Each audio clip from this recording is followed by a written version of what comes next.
Raider Nation, what's good? Hope you guys are enjoying Victory Week. I want to jump on here real quick and just kind of touch on really how much these last 7 days have really exposed Josh McDaniels and really how toxic that locker room, our team was under his leadership. A lot's been exposed, a lot's come out in the media.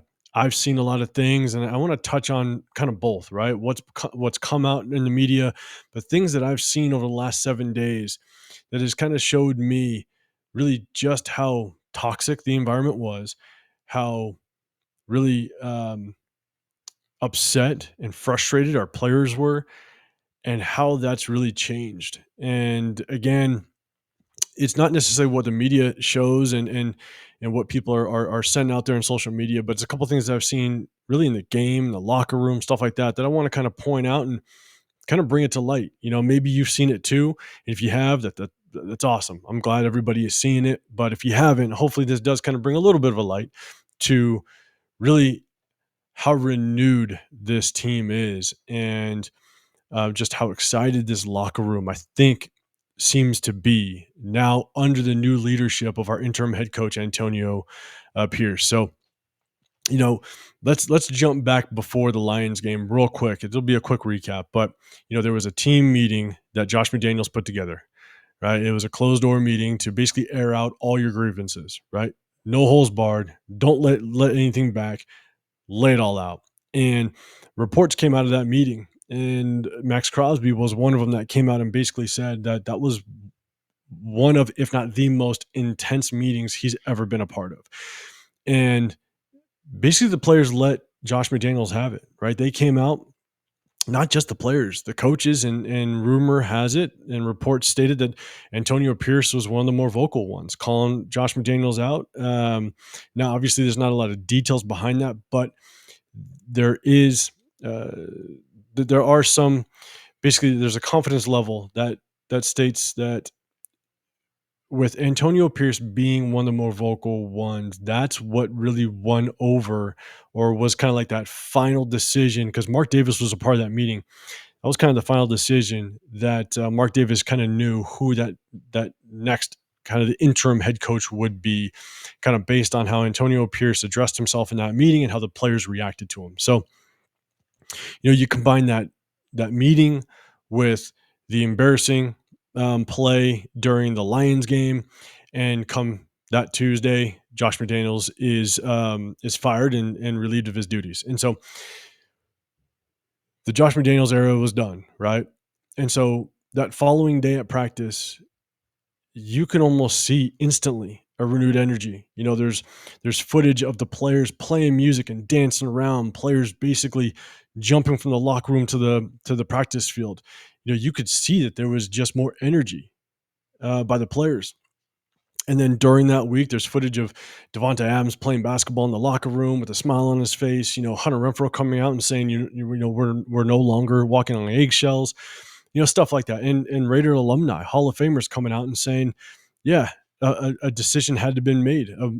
A move had to have been done to kind of repair the damage that was happening in that locker room. And so, you know, bring us to bring us to Sunday when we play the Giants. And there's a couple things that I saw, during the game and leading up to the game that I think kind of shows me that we're going to start to see just the better part of this team. Obviously, we had a great game against the Giants. The Giants weren't a very good team. They have a good defense, but Daniel Jones got hurt. They were on their third string rookie quarterback. So this was a great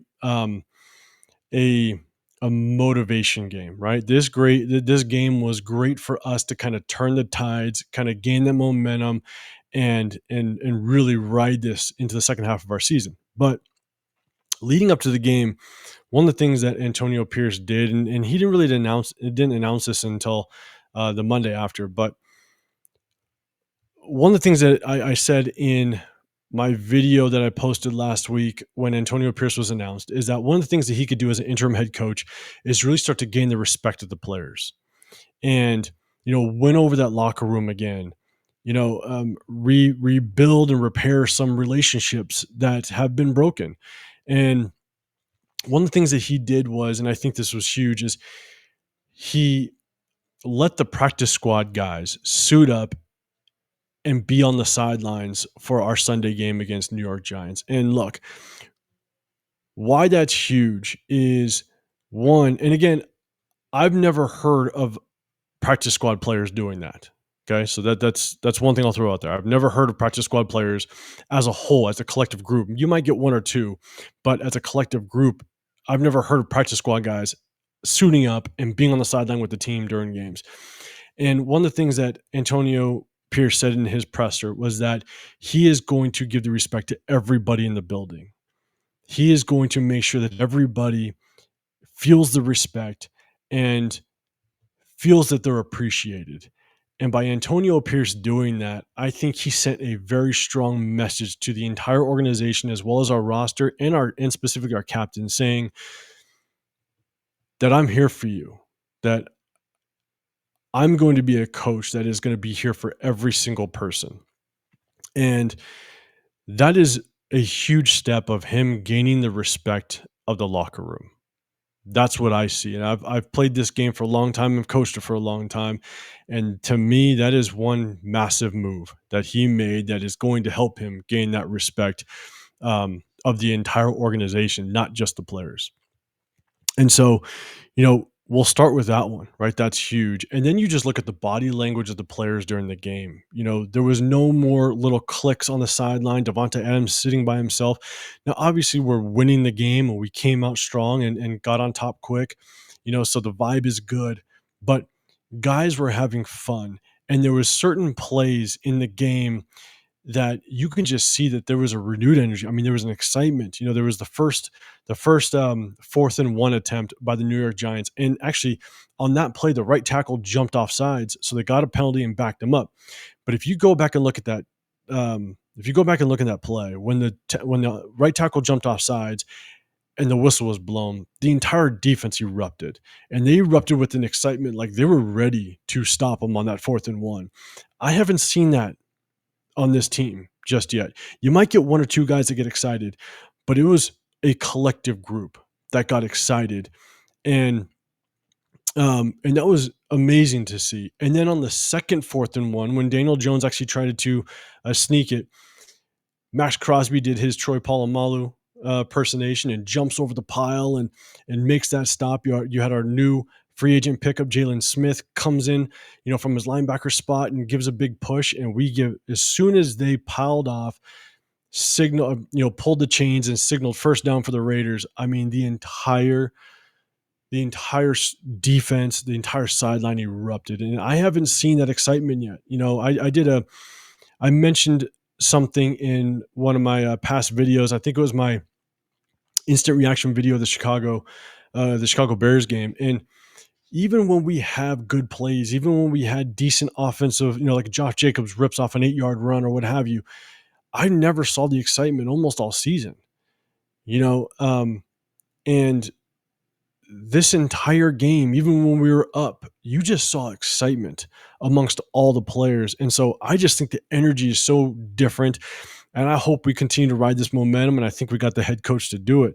And so in addition to just the energy, there was a certain play in the game that I think showed how much Josh McDaniels kind of handcuffed this offense.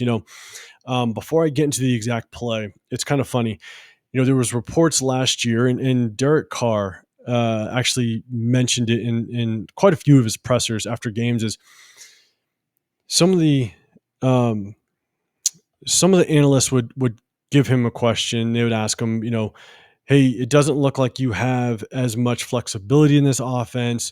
It doesn't look like you're audibling or making adjustments as much as you have in the past. And Derek Carr's response would be, I'm doing what Josh tells me to do.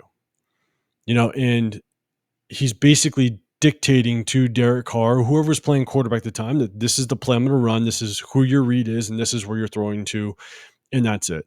And you never knew if that was true, and so, and it was funny when I saw this one play on Sunday against New York. It reminded me of a clip that I saw of Julian Edelman, right? Julian Edelman was a slot receiver with the Patriots that was under Josh McDaniels. And it's a funny story that he says on one of the podcasts out here. And he said, um, he was telling a story about when they were going to go and play the Eagles and they were having a tough time moving the ball.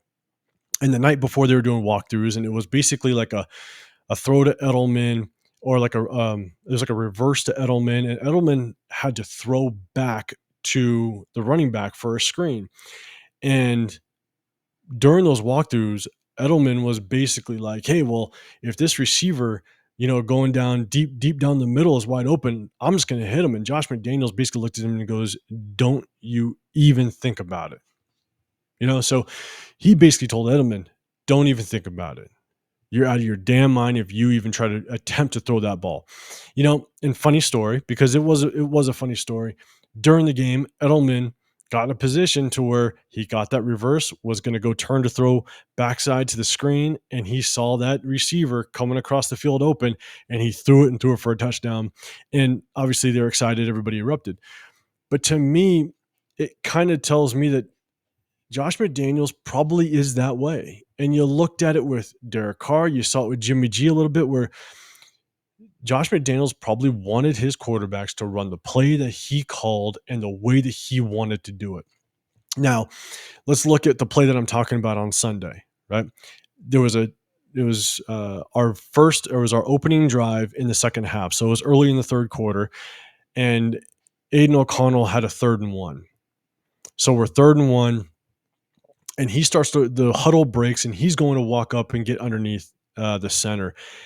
And as he gets to the center, he sees something, and he audibles out of it, and he puts himself in gun. He puts himself in the shotgun.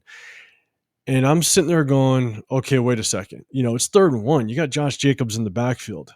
And Josh Jacobs was having a good day.